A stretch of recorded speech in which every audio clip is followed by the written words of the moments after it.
Yugoslavia. Next, we will hear from Ramsey Clark.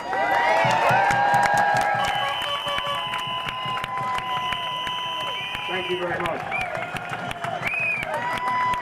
We must never forget that Yugoslavia was founded on an idea.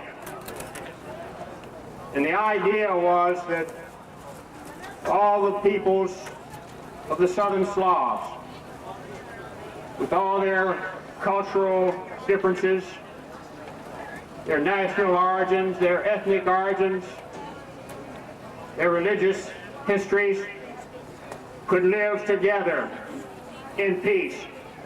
That was the idea of Yugoslavia. And from World War I to World War II, they lived together with less violence than at any time before that. And from World War II until almost 1990, they lived with the greatest stability and peace and prosperity of any time in their history in these last centuries. And the United States determined to demolish Yugoslavia. And it acted systematically over a period of more than 15 years to accomplish it. It began supporting ethnic cleansing in Kosovo in the early 1980s. We should never forget that. You can look it up again in the New York Times for 1981, 1982. After the riots at Pristina University, more than 20,000 Serbs were purged from Kosovo. And it was clear that the whole purpose at that time was to make that an entirely Muslim state. And that was only the beginning. More than 150,000 were purged from there. From the rest of Yugoslavia, from the republics to the north, more than 1.5 million Serbs were purged. 600,000 from Krajina alone. Purged. Cleansed, if you want to put it that way. I don't think it's cleansing, I think it's purging. And we know who directed it. The United States government directed it.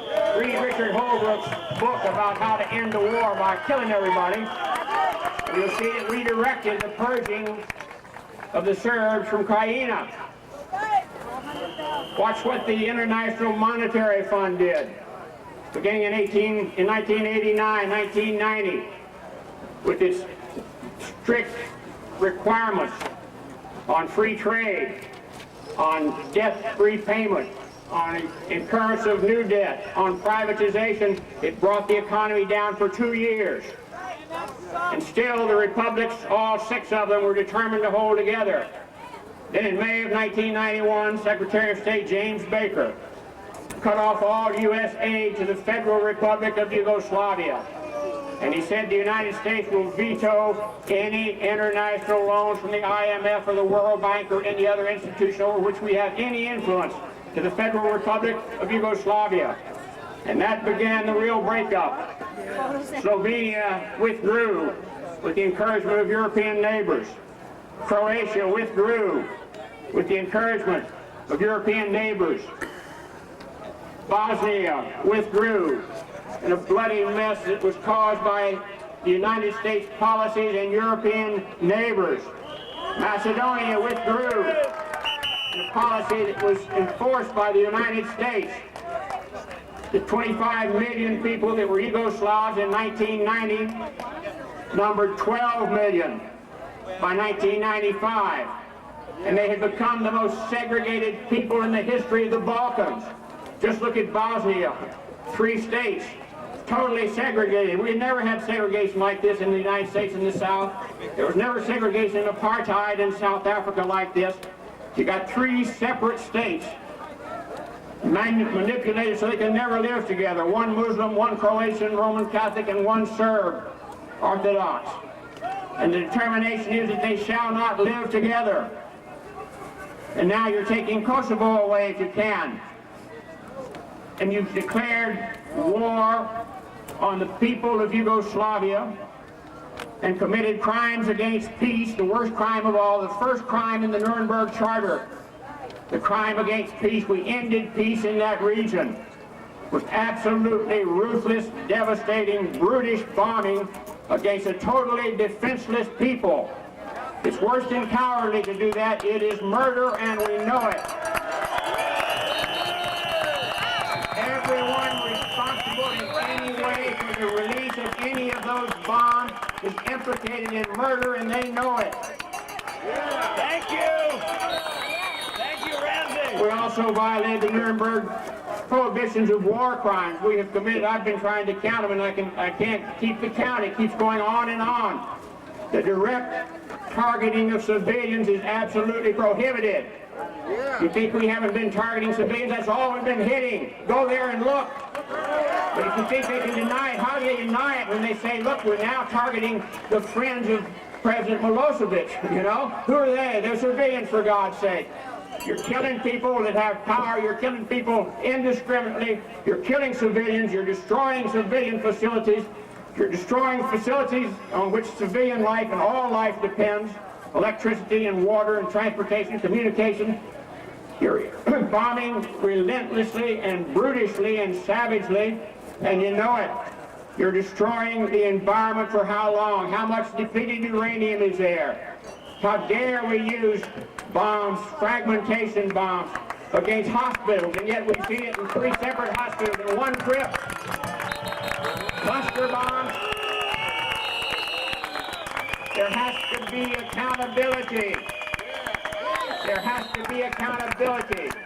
In a just world, we know that President Clinton and Prime Minister Blair and their secretaries of state and foreign ministry, Albright, and the guy from UK, which happily escapes my mind at the moment. I hope I can keep it that way. No, I'm talking about the foreign minister. Robin Cook, yeah. Somebody shouldn't have reminded me. They're responsible, but everybody in the chain of command to the pilots who released the bombs are responsible. How does what they differ do from the GI veteran who apparently blew up the Oklahoma Federal Building in Oklahoma City, the Almira Building? It doesn't. Or the kids in the high school in Columbine outside of Denver. It's the same thing. You hate and you kill without restriction. You believe you can get in those big planes after your fine college education and all the money they're paying you, and you can just go over there and drop your bombs anyway and kill. We've got to stop that bombing now and forever. We've got a lot of work to do. The U.S. military budget is $300 billion. The budget for that building over there is $300 billion. Until we cut that by 90%, there's going to be brutal war, and we know it. We've got to stop that budget and end the fueling of the flames of war conducted by the United States. We've got to abolish NATO. It has no legal purpose. It has shown itself to be a relentless killing machine. It complies with the former colonial powers. How do you like that? These are the same people that brutalized Africa and brutalized Asia and brutalized the Western Hemisphere. Kill the people, didn't care about their lives. They are rich, they are Caucasian, they are Christian, they are high-tech, and they don't mind killing everybody indiscriminately. That's what they've shown they'll do. We've got to abolish NATO. It is a threat to life on Earth. We have to recognize among the crimes committed is the evisceration of the United Nations. When we went into this business, we destroyed the United Nations. Unless we can bring it back to existence, it's going to take artificial respiration and a lot more. It's got to be funded. It's got to be respected, because we seized the power of war from the United Nations, which is created to end the scourge of war. And nothing will stop us if we can't get all the people back together to prevent these superpowers from attacking life everywhere. We've got to come to grips with the media. We have to realize how it demonizes, how it portrays Kosovo as a human rights situation in which we are helping. When you go to Kosovo and look at it, the heart of Pristina is destroyed. We've killed more Muslims, we've killed more Orthodox Christians, we've killed more Roman Catholic Christians by far than the Serbs have, let me tell you, all over Kosovo and throughout Serbia. And we've destroyed their economy for a long, long time. And ending the bombing, which has to happen immediately, is only the beginning.